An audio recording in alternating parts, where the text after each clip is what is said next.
Memasuki tahun 2026, perekonomian Indonesia dihadapkan pada dinamika global dan domestik yang semakin kompleks. Hal ini ditandai oleh ketidakpastian ekonomi global, penyesuaian kebijakan fiskal dan moneter, serta meningkatnya ekspektasi terhadap kualitas tata kelola korporasi.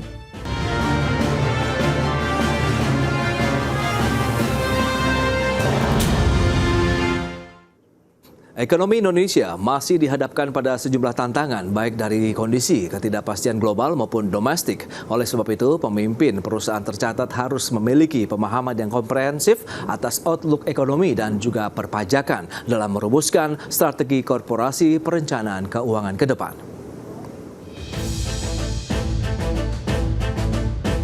Memasuki tahun 2026, perekonomian Indonesia dihadapkan pada dinamika global dan domestik yang semakin kompleks. Hal ini ditandai oleh ketidakpastian ekonomi global, penyesuaian kebijakan fiskal dan moneter, serta meningkatnya ekspektasi terhadap kualitas tata kelola korporasi. Kondisi ini menuntut kepemimpinan dan pengambilan keputusan yang semakin berbasis risiko, kepatuhan, dan keberlanjutan. Selain itu, arah kebijakan ekonomi dan perpajakan tahun 2026 memiliki implikasi langsung terhadap strategi bisnis, kinerja keuangan, dan reputasi perusahaan. Sedangkan kebijakan perpajakan tidak lagi dipandang semata sebagai kewajiban administratif, melainkan sebagai bagian integral dari tata kelola perusahaan atau corporate governance yang memengaruhi transparansi, manajemen risiko, serta kepercayaan investor dan pasar. Oleh sebab itu, bagi Chief Executive Officer atau CEO dan Chief Financial Officer atau CFO perusahaan tercatat, pemahaman yang komprehensif atas outlook ekonomi dan perpajakan menjadi krusial dalam merumuskan strategi korporasi, perencanaan keuangan, dan komunikasi dengan pemangku kepentingan. Sementara itu, akuntan profesional dan praktisi pemegang peran strategis dalam memastikan kualitas pelaporan, kepatuhan, serta penerapan prinsip tata kelola yang selaras dengan regulasi dan praktik terbaik. Berbagai sumber IDX Channel. Ya, pemirsa, untuk membahas tema menarik kita hari ini, outlook ekonomi dan perpajakan Indonesia di tahun 2026, sudah hadir bersama saya di studio IDX Channel dengan Profesor John Hutagaul. Beliau adalah Ketua Kompartemen Akuntan Perpajakan Ikatan Akuntan Indonesia, dan juga Mas Fitra Faisal Hastiadi. Beliau adalah tim pakar Badan Komunikasi Pemerintah dan juga senior makro strategis dari PT Samuel Sekuritas Indonesia. Langsung saja kita sapa. Halo Prof John, apa kabar? Kabar baik. Baik, terima kasih atas juga kehadirannya. Mas Fitra, apa kabar? Baik Mas Pras. Baik juga, terima kasih atas waktu yang disempatkan. Menarik kalau kita cermati sebelum membahas lebih jauh terkait dengan outlook ekonomi dan juga perpajakan Indonesia di tahun 2026. Kita akan mereview nih terlebih dahulu dari Mas Fitra Faisal ya, terkait dengan bagaimana sih tren ekonomi global saat ini, kemudian di dalam negeri juga seperti apa. Karena kita tahu tantangannya ini kok semakin menarik ini untuk dicermati ya, dari kondisi global yang sudah menimbulkan ketidakpastian baru ini. Silakan. Iya, kalau kita mereview 2025 ya, di tengah tekanan atau tensi geopolitik, alhamdulillah kita masih bisa resilient ya, tumbuh di atas 5%. Jadi dalam proyeksi di tahun 2025 ini minimal kita akan tumbuh 5,05% at the very least ya.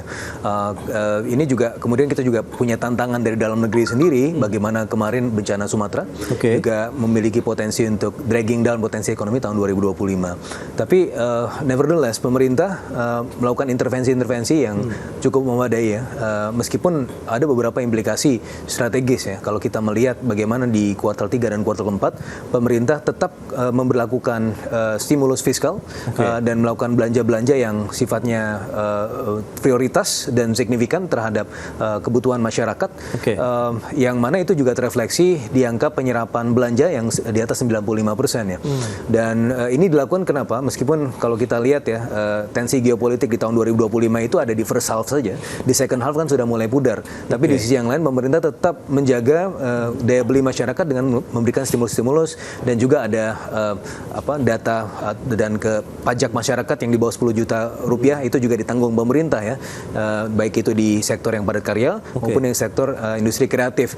Nah itu sebenarnya implikasi ke spending, dan kita bisa melihat bagaimana angka PMI terbaru juga cukup signifikan meningkatnya. Angka dari indeks kepercayaan konsumen juga sudah mulai membaik. Mandiri Spending Index juga sudah rebound. Tetapi di sisi yang lain tentu ada implikasi fiskal yang harus kita lihat, yaitu melebarnya defisit fiskal ya. Defisit fiskal di tahun 2025 kan di atas ekspektasi yang seharusnya sudah 2,78% menjadi 2,92%. Sebelumnya 660 triliun jadi menjadi 695 triliun rupiah gitu kan. Nah, ini sebenarnya adalah implikasi dari pilihan-pilihan kebijakan. Pemerintah berupaya untuk tetap menopang ekonomi, tetapi di sisi lain ada beban defisit. Tapi di sisi yang lain yang juga menjadi perhatian pemerintah adalah dari realisasi penerimaan pajak dan penerimaan negara ya. Penerimaan negara kalau kita lihat dari apa yang prognosis sebelumnya di tahun 2024, nota keuangan 16 Agustus, itu kan target penerimaan negara di tahun 2025 adalah 3.000 triliun lebih dikit ya, lebih 5 triliun.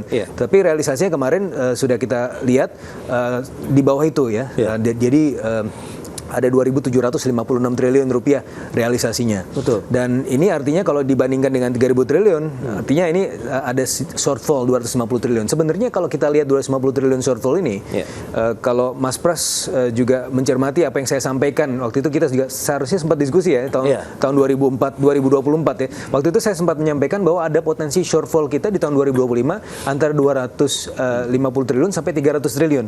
Yang mana itu yang kejadiannya ya di saat ini ya. Berarti itu sebenarnya lebih ke permasalahan struktural ya, dan nanti Prof John juga bisa sampaikan bagaimana masalah under invoicing ya, ini menjadi isu yang sangat signifikan untuk terkait dengan pengelolaan keuangan negara.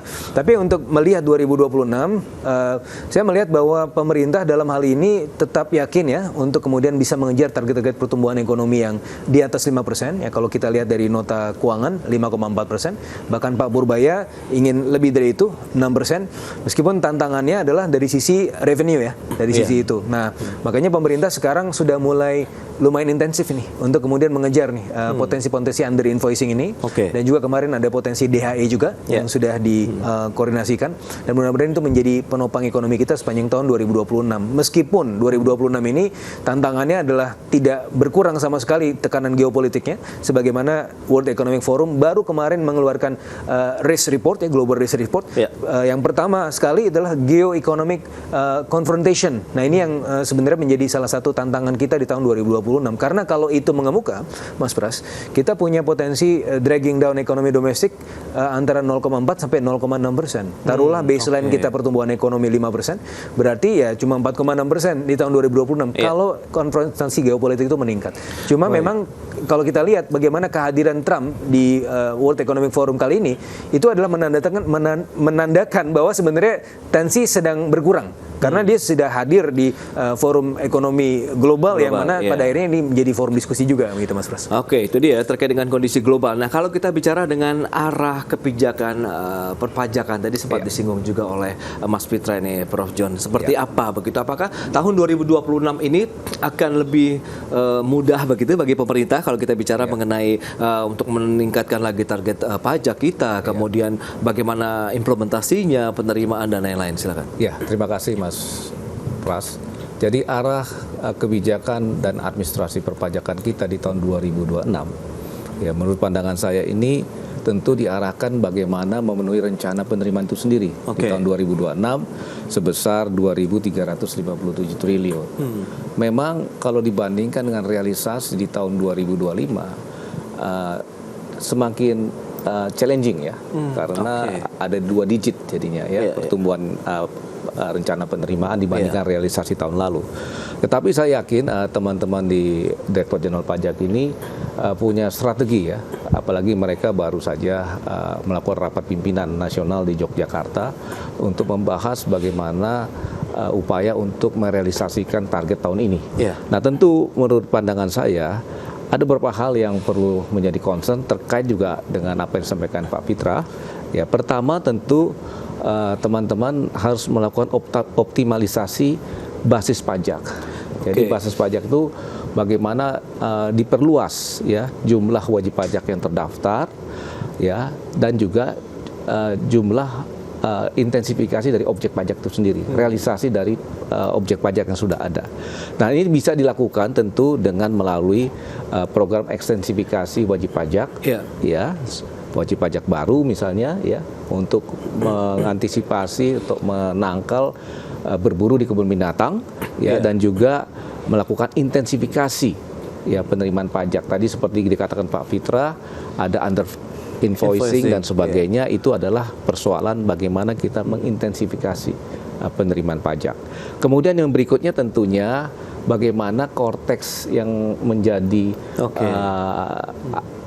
administrasi pajak ini bisa semakin operasional, ya, karena korteks itu sendiri sangat dibutuhkan, ya, bagi Direktorat Jenderal Pajak untuk bisa selain memberikan pelayanan yang optimal, juga bisa melakukan pengawasan kepatuhan secara digital, ya. Nah, ini sangat membantu. Kemudian berikutnya adalah kembali lagi tadi korteks itu bagaimana supaya semakin bisa efektif di dalam implementasinya.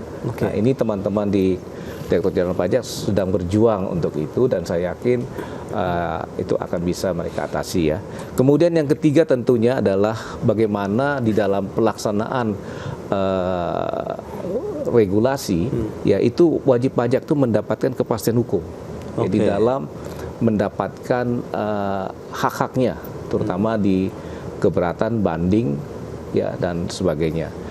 Juga di dalam pemenuhan kewajiban perpajakannya, ya, dapat mendapatkan kepastian, ya, terutama dengan dikenalkannya korteks. Tentu ada mungkin sedikit dalam perjalanan ada kendala-kendala yang dihadapi oleh wajib pajak, itu diberikan kepastian hukum, ya, agar mereka bisa tenang di dalam memenuhi kewajibannya. Yang terakhir tentunya yang tidak kalah penting adalah mengenai implementasi dari standar global. Ya, kita tahu bahwa Indonesia ini bagian dari komunitas internasional. Jadi tahun 2023 yang lalu masyarakat dunia sudah sepakat akan menerapkan global minimum tax. Ya, global minimum tax ini atau pilar 2 ini akan diimplementasikan tahun ini dan pelaporannya tahun depan.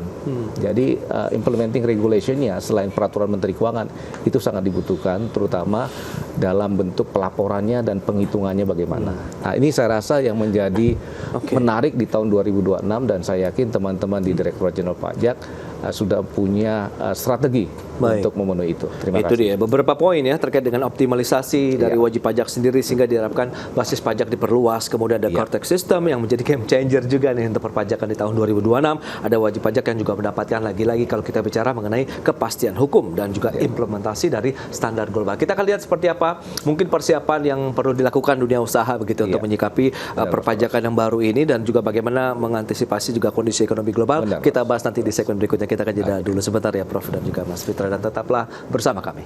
Terima kasih Anda masih bergabung bersama kami, dan kita akan lanjutkan kembali perbincangan menarik ini bersama dengan Profesor John Hutagaul. Beliau adalah Ketua Kompartemen Akuntan Perpajakan Ikatan Akuntan Indonesia. Kemudian ada Mas Fitra Faisal Hastiadi. Beliau adalah Tim Pakar Badan Komunikasi Pemerintah Senior Makro Strategis PT Samuel Sekuritas Indonesia. Ya, ini menarik kalau memang beberapa tadi poin-poin dari sisi perpajakan yang bisa menguatkan juga keuangan negara begitu, ya, sesuai dengan target APBN juga di tahun 2026.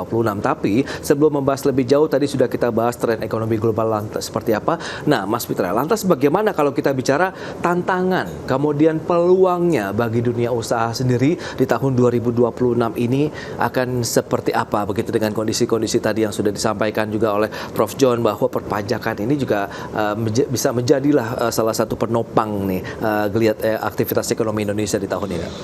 Iya, jadi Mas Pras betul. Jadi seperti yang saya sampaikan tadi, bahwa memang ada potensi revenue shortfall di tahun ini juga, ya. Tetapi di sisi yang lain pemerintah sudah aware bahwa ada potensi tersebut. Makanya pemerintah sedang mengintensifkan usaha-usaha untuk tadi yang under invoicing dan seterusnya itu sedang diusahakan lebih signifikan lagi, karena ini sudah menjadi concern presiden semenjak tahun lalu, ya. Dari beberapa pertemuan nih, kalau beliau mengadakan pertemuan di Hambalang, selalu yang disampaikan adalah kekayaan negara kita hilang. Padahal kita punya banyak sekali sumber daya, tetapi kok tersedot ke tempat lain. Nah, itu yang kemudian illegal atau illicit transaction seperti ini yang coba kita kejar. Nah, di sisi yang lain sebenarnya kalau kita bicara mengenai potensi ekonomi, kita bisa melihat nih di sini kan di Bursa Efek kita melihat banyak beberapa hari terakhir all time high, ya. Betul. ISG. Nah, itu sebenarnya mencerminkan kan potensi return on equity yang signifikan, ya, di tahun ini. Karena kalau tidak, ya mereka tidak akan bergerak naik. Nah, di sisi yang lain sebenarnya dalam hal ini regulator dalam kondisi ini juga bisa memfasilitasi. Jadi beberapa saham-saham yang sedang naik ini kan mereka lagi potensi untuk masuk rebalancing MSCI nih. Nah, dalam konteks seperti itu ya harusnya difasilitasi supaya ada potensi capital inflow juga gitu. Nah, meskipun kalau kita lihat dari segi downside risk-nya Mas Pras ya. Jadi asing masih cukup khawatir akan ada potensi pelebaran defisit ya, karena kalau kita lihat dari sebelumnya pengumuman pelebaran defisit tadi ya 2,92% itu di tanggal 7 Februari itu drop langsung 195 juta dolar, ada net outflow ya dari bond market. Nah, ini sebenarnya asing ini di apa ya, kalau dari sisi pemerintah berusaha untuk mengkomunikasikannya lebih baik lagi ya, supaya asing tidak perlu takut ya untuk kemudian masuk ke bond market kita, karena dengan kondisi seperti ini kan ketakutannya akan ada bond issuance yang lebih besar di tahun ini 2026 sebagai konsekuensi dari defisit yang membesar. Nah, tetapi sebenarnya karena pemerintah sekarang tujuannya adalah growth itu kan pada akhirnya juga menghasilkan revenue. Betul. Nah, asalkan itu growth-nya itu bisa kelihatan ya, asing setidaknya bisa melihat tunggu dulu waktunya sampai kuartal 1 setidaknya biarkan pemerintah bekerja sampai kemudian kelihatan prioritas-prioritasnya yang mana yang harus dibangun. Belum lagi ada Danantara ya. Jadi dalam hitung-hitungan saya Danantara dengan shovel ready project-nya itu bisa meningkatkan ya potensi pertumbuhan ekonomi hingga 1%. Jadi dari baseline 5% itu bisa tambah 1%. Makanya Pak Purbaya sepertinya sangat yakin bisa sampai 6% meskipun ini 5,4% di APBN, asalkan memang proyek-proyek prioritas ini jalan. Nah, ini yang kemudian bisa kita hadirkan juga dikomunikasikan ke tempat-tempat asing ya. Asing ini juga masih wait and see ya, mudah-mudahan bisa menjadi growth factor yang juga memicu sentimen positif buat mereka, karena IMF juga sudah bilang bahwa Indonesia adalah bright spot ya, di tengah yang lain sedang tertekan, Indonesia bright spot sendirian gitu. Wow, itu dia menarik ya, masih ada optimisme tinggi ya begitu ya, mengingat Indonesia dengan kondisi dari ekonomi global, tapi potensi untuk bisa ada penambahan 1% untuk pertumbuhan ekonomi tahun ini cukup menarik untuk dicermati. Nah, kalau kita bicara mengenai tadi kita sempat menyinggung Cortex sendiri ya begitu ya Prof. John. Kemudian bagaimana juga dengan biaya cukainya sendiri, ada CISA di sana begitu. Ya. Jadi kita tahu bahwa Cortex adalah Tax Administration System, sedangkan CISA itu adalah Custom Excise Information System and Automation. Itu merupakan salah satu elemen yang penting dalam sistem administrasi perpajakan. Jadi sistem administrasi perpajakan itu selain dia harus punya teknologi informasi, ini dia Cortex sama CISA, juga ada SDM, anggaran, ya struktur organisasi. Nah, itu adalah komponen dari revenue administration. Jadi sistem administrasi perpajakan. Kita tahu bahwa pajak yang dikelola di DJP maupun bea dan cukai yang dikelola Direktur Jenderal Bea dan Cukai itu merupakan penerimaan perpajakan. Ya. Jadi memang kita membutuhkan satu administrasi perpajakan yang berbasis teknologi informasi. Nah, dengan adanya teknologi informasi, maka bisnis proses yang tadinya banyak, seperti misalnya Direktur Jenderal Pajak, sebelum adanya Cortex, itu bisnis prosesnya itu bisa sampai ratusan. Nah, setelah ada Cortex, itu di-scrutinize menjadi 21 bisnis proses. Dan itu kompatibel bisnis prosesnya, dan yang berikutnya lagi dilakukan secara otomasi. Jadi banyak sekali keunggulan kalau kita menggunakan sistem administrasi berbasis teknologi informasi seperti Cortex atau CISA. Nah, CISA ini menampung data-data lintas instansi terkait mengenai ekspor impor. Sedangkan Cortex itu terkait mengenai profil dari wajib pajak secara utuh. Ya, end to end. Jadi kalau ini katakan diintegrasikan, ya CISA dan Cortex yang diintegrasikan, ini akan sangat membantu Kementerian Keuangan, khususnya Direktur Jenderal Pajak dan Direktur Jenderal Bea dan Cukai, di dalam mengcapture potensi-potensi penerimaan pajak, ya perpajakan, yang selama ini mungkin tidak bisa dijangkau dengan pendekatan manual atau separated. Nah, bagaimana wajib pajak meresponi ini? Ini adalah tren yang akan dilakukan oleh Kementerian Keuangan, dalam hal ini Direktur Jenderal Pajak sama Direktur Jenderal Bea dan Cukai. Tentu wajib pajak harus sudah merubah perilakunya. Dia harus cenderung lebih patuh, ya. Yang kedua, dia harus sudah menyiapkan data yang konsisten, karena data mereka itu akan di-matching oleh Direktur Jenderal Pajak dan Direktur Jenderal Bea dan Cukai. Dan juga harus mempersiapkan SDM-nya yang literasi dengan teknologi informasi. Mungkin Baik. itu Berarti yang harus diantisipasi begitu oleh dunia usaha, Pak, Iya, dengan oleh adanya pelaku usaha. penerapan Cortex, kemudian CSR Iya. sendiri. Ya. Oke, berarti itu saja. Ya, ini menarik kalau kita lihat. Lantas seperti apa? Bagaimana dampaknya kalau kita bicara mengenai sektor perpajakan ini terkait dengan kepatuhan juga, pelaporan seperti apa, kita bahas lagi nanti di segmen berikutnya. Prof. John, Mas Fitra, kita akan jeda kembali sebentar ya. Dan pemirsa, kami akan segera kembali usai pariwara berikut ini. Menyaksikan Market Review bersama dengan Profesor John Hutagal, Ketua Kompartemen Akuntan Perpajakan Ikatan Akuntan Indonesia. Kemudian ada Mas Fitra Faisal Hasdiadi, beliau adalah tim pakar Badan Komunikasi Pemerintah dan juga senior makro strategis dari PT Samuel Sekuritas Indonesia. Nah, ini kalau memang dari sistem perpajakan tadi sudah dilakukan upaya sinkronisasi, kemudian bahkan nanti ada cross check ya, mix and match begitu ya, Prof. John. Lantas bagaimana transformasi sistem perpajakan tadi terkait dengan kepatuhan dari sisi pelaporan juga dan proses bisnis perusahaan ini, Mas Fitra mungkin bisa sedikit menambahkan.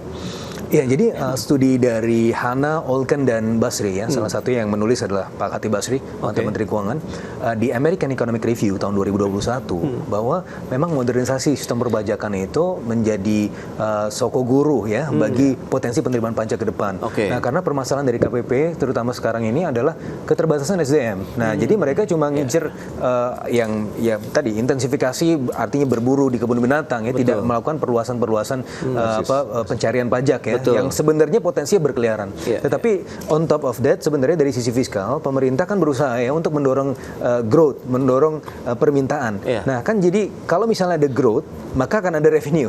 Nah, itu yang kemudian transmisinya di situ. Nah, tapi ini tidak akan cukup tanpa adanya reformasi institusional ya. Karena institusi itu menjadi sangat penting ya untuk menjadi fondasi bagi potensi penerimaan pajak ke depan. Kalau kita tumbuh tapi misalnya revenue-nya itu nggak masuk ke APBN, itu juga ya menjadi masalah kan. Jadi kenapa ini menjadi penting ya, modernisasi dan juga pembenahan institusi. Oke, itu menjadi satu langkah strategis yang tepat juga begitu yang dilakukan oleh pemerintah. Nah, bicara hari ini, Pak Prof. John, Kompartemen Akuntan Perpajakan dan Kompartemen Akuntan Senior Bisnis ini menyelenggarakan joint seminar ya bertema Outlook Ekonomi dan Perpajakan Indonesia di tahun 2026, tata kelola dan implikasi bagi dunia usaha. Nah, lantas seperti apa? Mungkin bisa disampaikan juga target, kemudian tujuan dari kegiatan ini apa sih yang diharapkan, sehingga tadi apa yang kita bahas hari ini, transformasi perpajakan, cukai dan lain-lain bisa mendukung nanti untuk menggeliatkan lagi ekonomi kita. Ya. Jadi di awal tahun ini kita melakukan satu program terobosan, joint program antara dua kompartemen, yang satu kompartemen akuntan perpajakan, yang satu lagi kompartemen akuntan sektor bisnis. Dua kompartemen ini menyatu sebenarnya secara